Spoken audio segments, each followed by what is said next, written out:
Student hand viewers, मैं हूं आपका टीचर खालिद पाने से। आज एक बार फिर हाजिर है क्लास 10th फिजिक्स के साथ। लास्ट टाइम हमने पढ़ा था कि what is a wave motion. तो आज उसी वेव मोशन चैप्टर, हमारा चैप्टर नंबर क्लास 10th का फर्स्ट है, क्लास 10th है, लेक्चर नंबर 2 है। चैप्टर नेम जो है वेव मोशन है और आज का जो हमारा टॉपिक है वो है simple harmonic motion which is called in SHM। अब ये SHM क्या होती है, इसके एग्जाम्पल कैसे होते हैं, ज़रा आज इसको डिस्कस करते हैं। तो चले अपने मेन टॉपिक की तरफ चलते हैं। आज हमारा टॉपिक जो है SHM सिंपल हार्मोनिक मोशन। अच्छा, SHM क्या होती है, बड़े ज़बरदस्त मैं इसके 2 पॉइंट्स आपको क्लियर करा दूंगा, आपको पूरा SHM क्लियर हो जाएगा। सबसे पहले वो ये कहते हैं, डेफिनेशन को देखते हैं, उसके बाद एग्जाम्पल पे चलते हैं। कहते हैं it is a type of vibratory motion. पहले वो क्या कर रहे हैं, it is a type of vibratory motion. SHM क्या होती है, ये वाइब्रेटरी मोशन की एक किस्म है। क्या है, वाइब्रेटरी मोशन की एक किस्म है in which acceleration is directly proportional to displacement from main position and always directed, second position, and always directed to the main position। अब देखें इस डेफिनेशन में वो हमें ये बता रहा है कि SHM जो है सिंपल हार्मोनिक मोशन, यानी ये वाइब्रेटरी मोशन की एक किस्म है। अब वाइब्रेटरी मोशन क्या था, हमने पहले पढ़ा था the two and fro motion is called vibratory motion या ऑसिलेटरी मोशन। तो ये वाइब्रेटरी मोशन तो है, मगर वाइब्रेटरी से इसमें थोड़ी सी चेंजिंग है या उसकी टाइप है, डिफरेंस क्या है। इसमें पहले कंडीशन या पहला पॉइंट ये है, पहला पॉइंट ये कहता है acceleration is always directly proportional to displacement. It mean that कि अगर एक्सेलरेशन ज्यादा है तो डिस्प्लेसमेंट ज्यादा होगी, अगर एक्सेलरेशन कम है तो डिस्प्लेसमेंट कम होगी। इट मीन दैट एक्सेलरेशन और डिस्प्लेसमेंट के दरमियान डायरेक्टली रिलेशन है। किसके दरमियान, एक्सेलरेशन और डिस्प्लेसमेंट के दरमियान डायरेक्टली रिलेशन है। और second point, in always directed toward mean position. अब ये जो डिस्प्लेसमेंट के बाद जब एक्सेलरेशन होती है और एक्सेलरेशन हमेशा मेन पोजीशन की तरफ होती है। कैसे, आए चलते हैं इसको देखते हैं। सेकंड डेफिनेशन क्या कह रहे हैं, when the net force is proportional to the displacement from the mean position and always directed toward mean position. वो ये कह रहे हैं कि अगर कोई बॉडी में जो नेट फोर्स है वो डिस्प्लेसमेंट कवर करती है from mean position to extreme. Displacement कहां से होती है, मेन से एक्सट्रीम की जानिब, मगर acceleration from extreme to mean position, यानी एक्सेलरेशन हमेशा डायरेक्टेड टुवर्ड मेन पोजीशन की तरफ होती है। अब इसको मैथमेटिकली कैसे कहते हैं, इसको हमने ये कहा कि acceleration is directly proportional to displacement. अब यहाँ पे x जो है वो किस चीज को शो कर रहा है, वो डिस्प्लेसमेंट को, यानी यहाँ पे जो डिस्प्लेसमेंट होगी वो हम किस चीज से रिप्रेजेंट करेंगे, x से रिप्रेजेंट करेंगे, यानी यहां डिस्प्लेसमेंट x शो करेंगे। अब आए चलते हैं कि डायरेक्टली प्रोपोर्शनल टू डिस्प्लेसमेंट और डायरेक्टेड टुवर्ड मेन पोजीशन, इसको कैसे, एग्जांपल की तरफ चलते हैं। हमारा जो एग्जांपल है, example mass attached to spring. सबसे पहले आपने क्या करना है, एक स्प्रिंग लेनी है और उस स्प्रिंग का एक एंड आपने किसी भी सरफेस के साथ किसी भी फिक्स पॉइंट के साथ अटैच करनी है।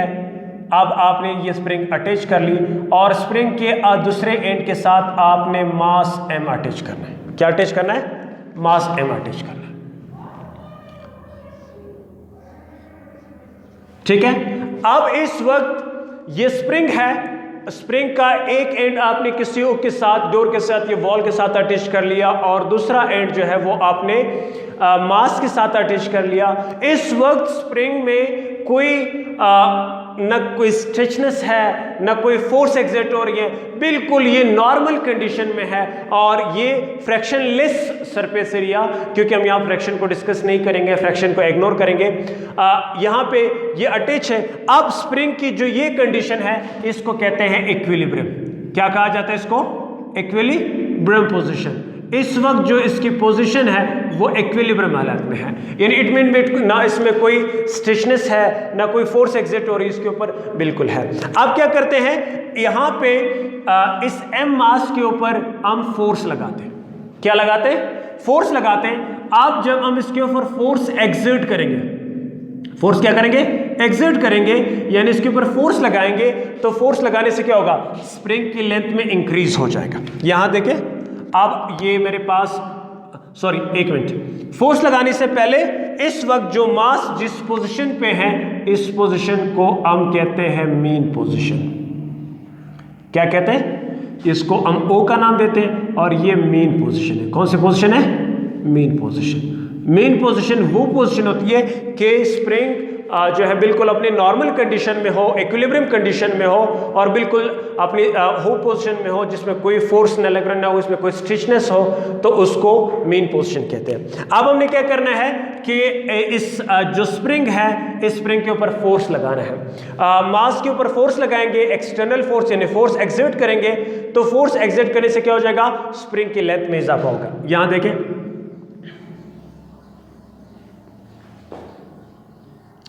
अब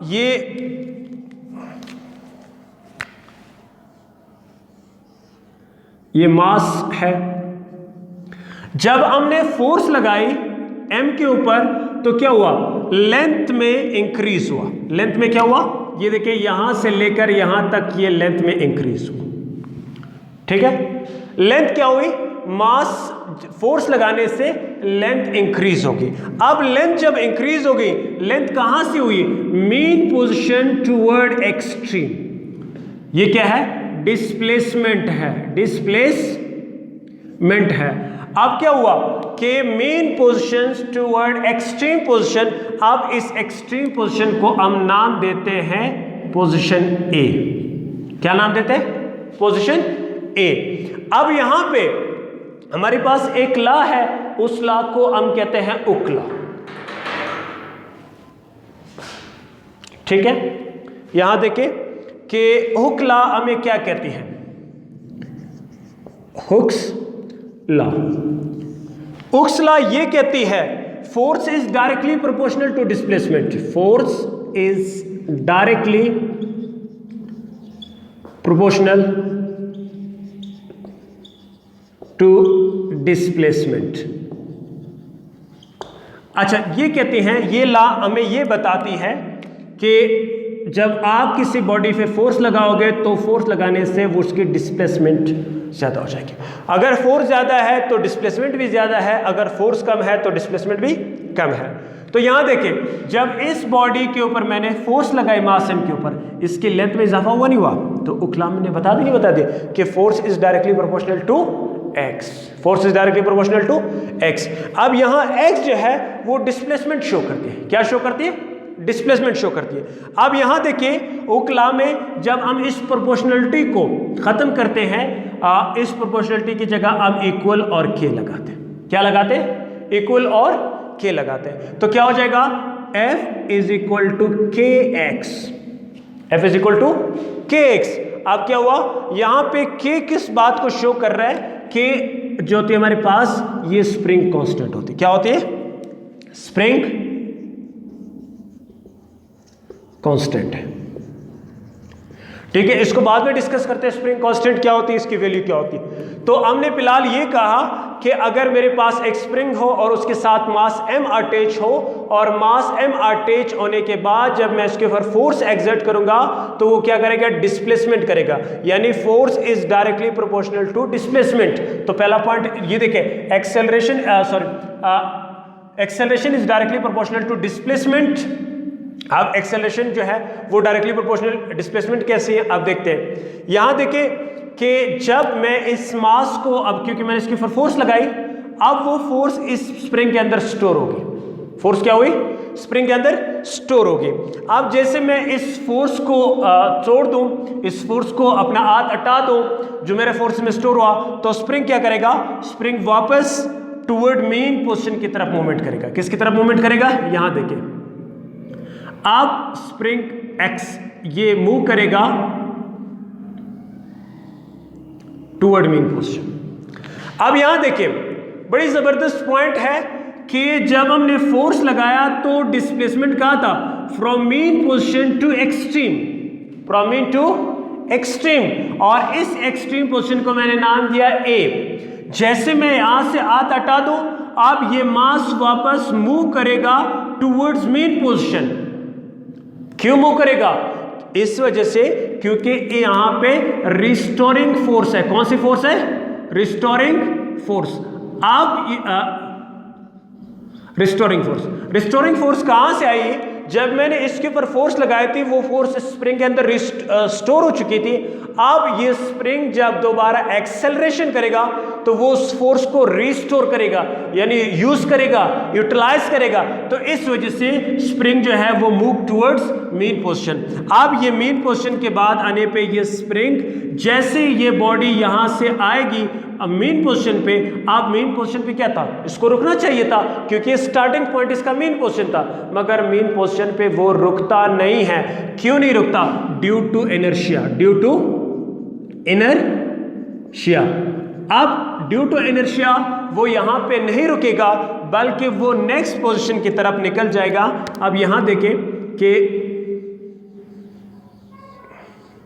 वो पोजीशन बी पे पहुंच जाएगा। इसको मैं नाम देता हूं पोजीशन बी।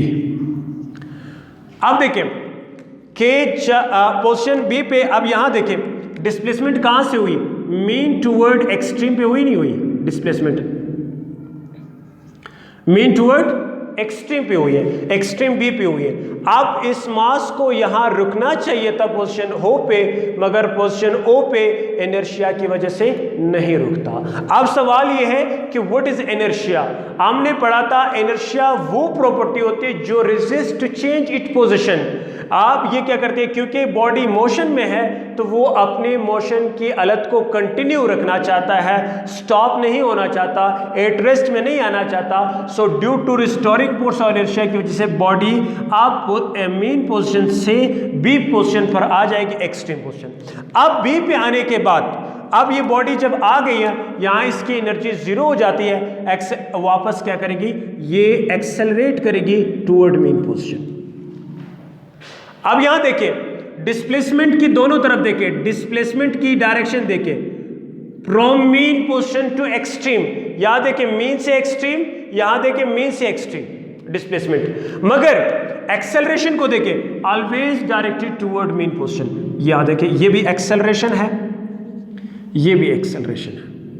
अब ये एक्सेलरेशन और ये एक्सेलरेशन दोनों की डायरेक्शन किसकी तरफ है?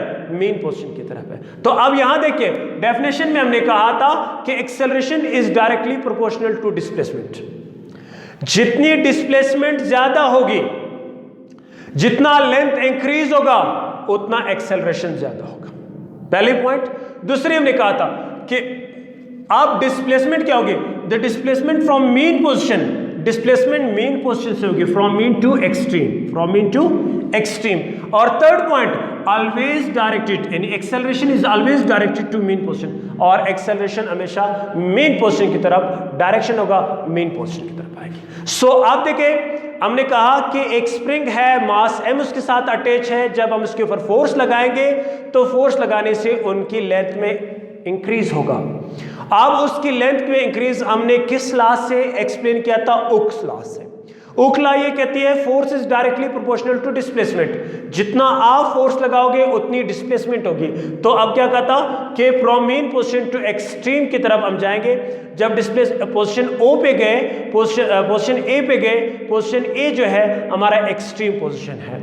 जैसे हम यहां से फोर्स को छोड़ देंगे, अब इस स्प्रिंग के अंदर फोर्स स्टोर हो चुका था, अब ये स्प्रिंग उस फोर्स को दोबारा रिस्टोर करेगा। तो रिस्टोर करने के बाद ये स्प्रिंग, ये बॉडी मूव करेगी टू मीन पोजीशन, यानी ये बॉडी एक्सेलरेशन करेगी टू मीन पोजीशन। अब मीन पोजीशन ओ पर पहुंच करके बॉडी को यहां रुकना चाहिए, मगर ड्यू टू इनर्शिया बॉडी यहां रुकती नहीं है, वापस डिस्प्लेसमेंट करेगी toward extreme position B.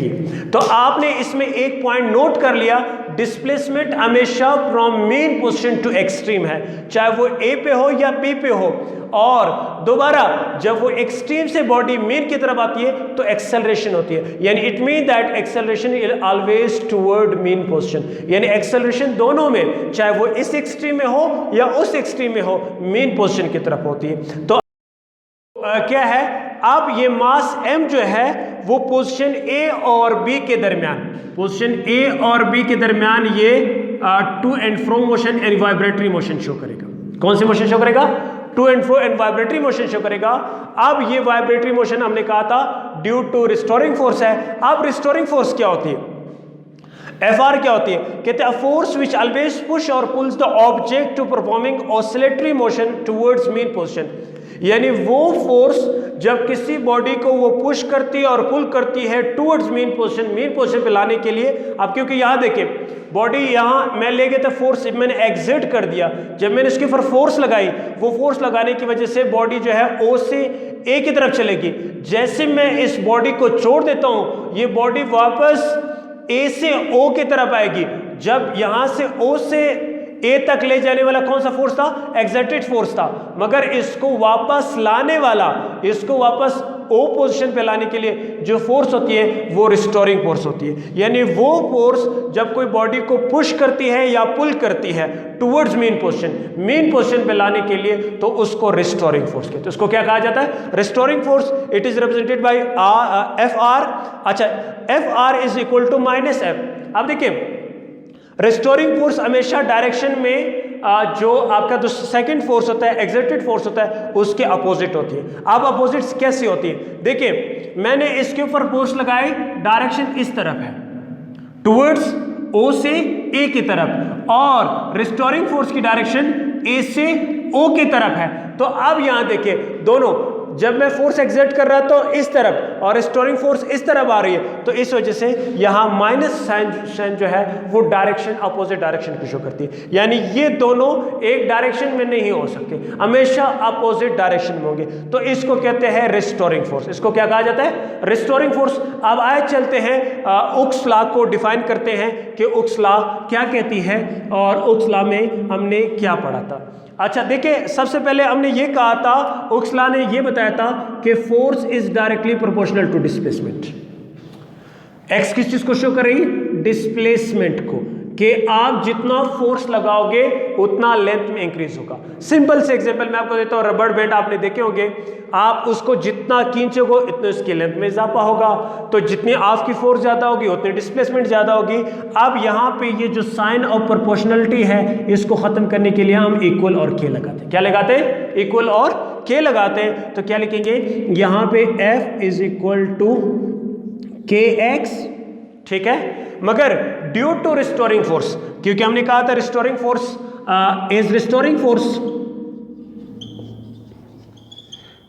Force direction क्या होगी? F is equal to -KX, ठीक है। तो अब ये देखिए कि ये माइनस साइन जो है वो आपके पास अपोजिट डायरेक्शन को बता रहा है, ठीक है। यहां तक ये F मेरे पास ये आ गया।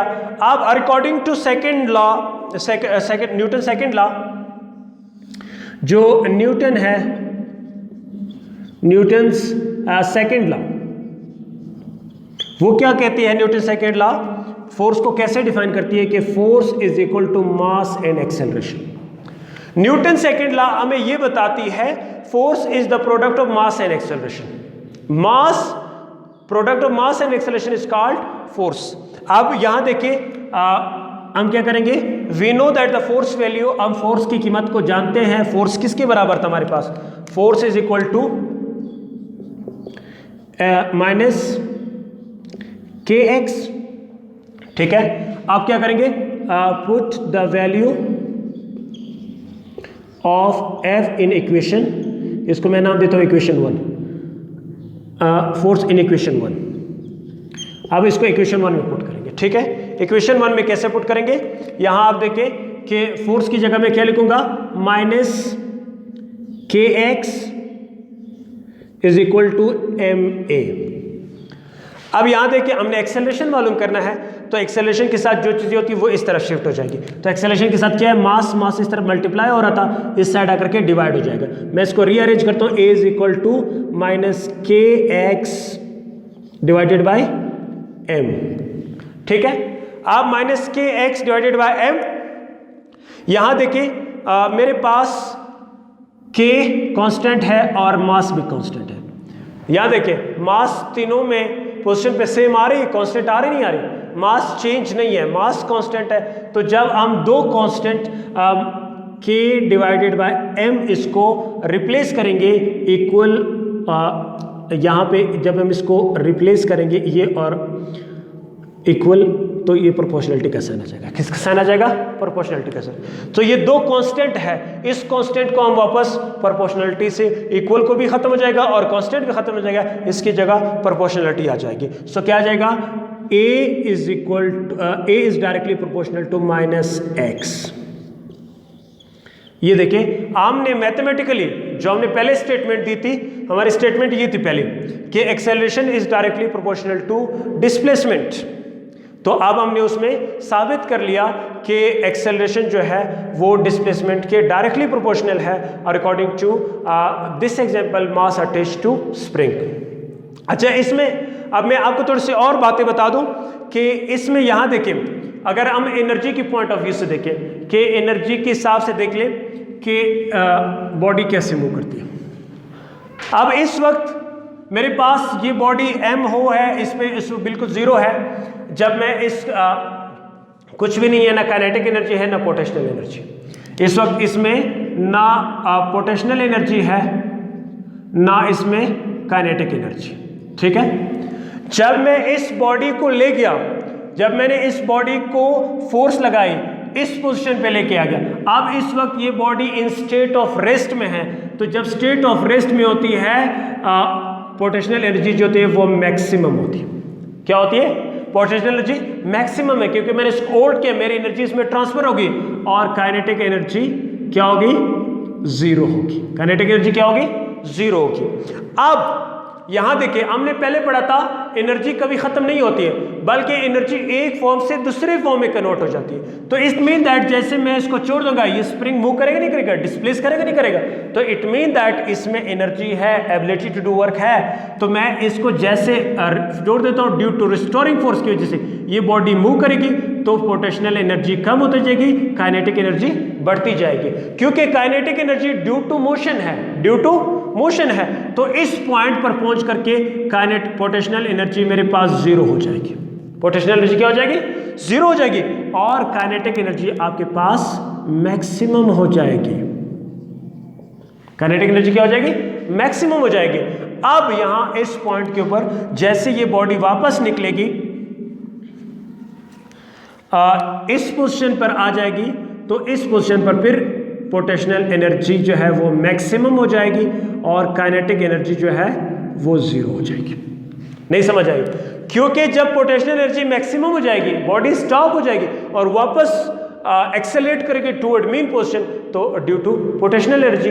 तो आप देखिए दोनों एक्सट्रीम पे पोटेंशियल एनर्जी मैक्सिमम होती है और काइनेटिक एनर्जी जीरो होती है, और जबकि मीन पोजीशन पे काइनेटिक एनर्जी मैक्सिमम होती है और पोटेंशियल एनर्जी जीरो होती है। तो अब ये देखिए कि जब काइनेटिक एनर्जी मैक्सिमम होती है तो इट मीन दैट वेलोसिटी भी मैक्सिमम होती है, क्योंकि velocity due to kinetic energy होती है। सो मीन पोजीशन पे वेलोसिटी ज्यादा होती है और एक्सट्रीम पे वेलोसिटी दोनों पे क्या हो जाती है? जीरो हो जाती है। दोनों पे क्या वेलोसिटी क्या हो जाती है? जीरो हो जाती है। इस वजह से बॉडी वापस एक्सेलरेट करेगी, वापस बॉडी एक्सेलरेशन करेगी टुवर्ड मेन पोजीशन की जानिब। ये था आज का हमारा टॉपिक। मैं दोबारा सा आपको एक छोटा सा व्यू देता हूं कि SHM क्या था। हमने पढ़ा था कि simple harmonic motion vibratory motion है, मगर वाइब्रेटरी मोशन की एक किस्म है। इसमें यह बताया कि acceleration directly proportional to displacement, जो हमने स्प्रिंग के एग्जांपल से देख लिया, और always directed toward mean position. Acceleration जो है वो हमेशा मेन पोजीशन की जानिब होगी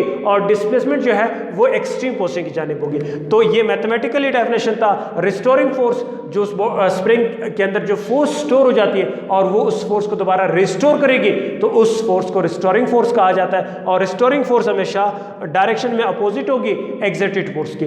हमने एक स्प्रिंग लिया था, वो स्प्रिंग जो है बिल्कुल नॉर्मल पोजीशन में है, यहाँ प्रेशर को डिस्कस नहीं करेंगे।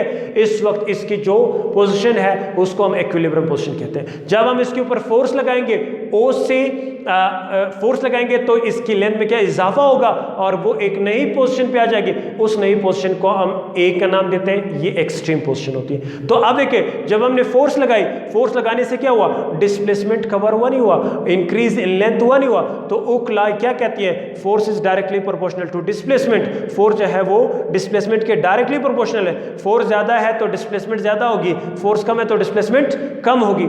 जब यहां पे ले गया, जैसे मैंने इस बॉडी को यहां पे छोड़ दिया, अब मेरी बॉडी की जो फोर्स इसमें स्टोर हो चुकी है, अब ये बॉडी मूव करेगी टुवर्ड मीन पोजीशन, अब एक्सेलरेशन करेगी। तो इस वक्त क्या करेगी, किस वजह से, ड्यू टू रिस्टोरिंग फोर्स, यानी वो फोर्स जिसमें स्टोर हो चुकी है वो उसको रिस्टोर करेगी और पोजीशन ओ पर पहुंच करके वो रुकेगी नहीं, क्योंकि ड्यू टू इनर्शिया, इनर्शिया जो होती है वो प्रॉपर्टी होती है जो रेजिस्ट टू चेंज, यानी चेंज को रेजिस्ट करती है। तो बॉडी क्या हो जाएगी, वो मीन पोजीशन पे रुकने के बजाय नेक्स्ट एक्सट्रीम पे चली जाएगी, पोजीशन बी, उसको हम बी का नाम देते हैं।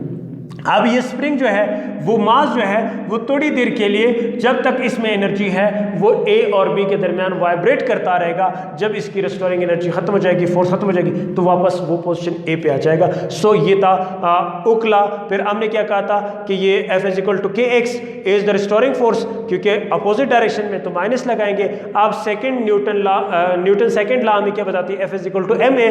फोर्स की कीमत मुझे मालूम है, फोर्स किसके इक्वल है, माइनस के एक्स के इक्वल है। तो फोर्स मैंने के एक्स लिया, अब इसकी जगह एफ की जगह मैंने ये वैल्यू पुट कर ली, F is equal to F की जगह मैंने minus K X is equal to M A. Mass इधर क्या हो रहा है, मल्टीप्लाई हो रहा है, इस साइड आकर क्या डिवाइड हो जाएगा। के और एम जो है वो कांस्टेंट है, तो कांस्टेंट को हम प्रोपोर्शनलिटी से रिप्लेस कर लेते हैं। कांस्टेंट को किस चीज से रिप्लेस कर लेते हैं, प्रोपोर्शनलिटी से रिप्लेस कर लेते हैं। जब हमने इसको रिप्लेस कर लिया तो वापस क्या आ गया, acceleration is directly proportional to displacement. हमारा मैथमेटिकल स्टेटमेंट मैंने आपको एग्जांपल से प्रूव करके दे दिया। आज का ये टॉपिक था। आई होप आपको आज का टॉपिक क्लियर हो गया। अगर फिर भी समझ नहीं आई आपको ये टॉपिक या कोई कंफ्यूजन है तो हमारे व्हाट्सएप के एडमिन नंबर पे हमें मैसेज करें और हमसे पूछें। हम कोशिश करेंगे कि इस टॉपिक को और भी अच्छी तरीके से आपके सामने रिप्रेजेंट कर सकें। और सेकेंडली हमारा YouTube channel bright kids public high school उदा कैंपस जरूर सब्सक्राइब करें और हमें इसका फीडबैक दें। Thank you. तब नेक्स्ट मिलेंगे इंशाल्लाह नेक्स्ट लेक्चर में। तब तक के लिए अल्लाह हाफिज़। अल्लाह हम सबका अमीन नासिर हो।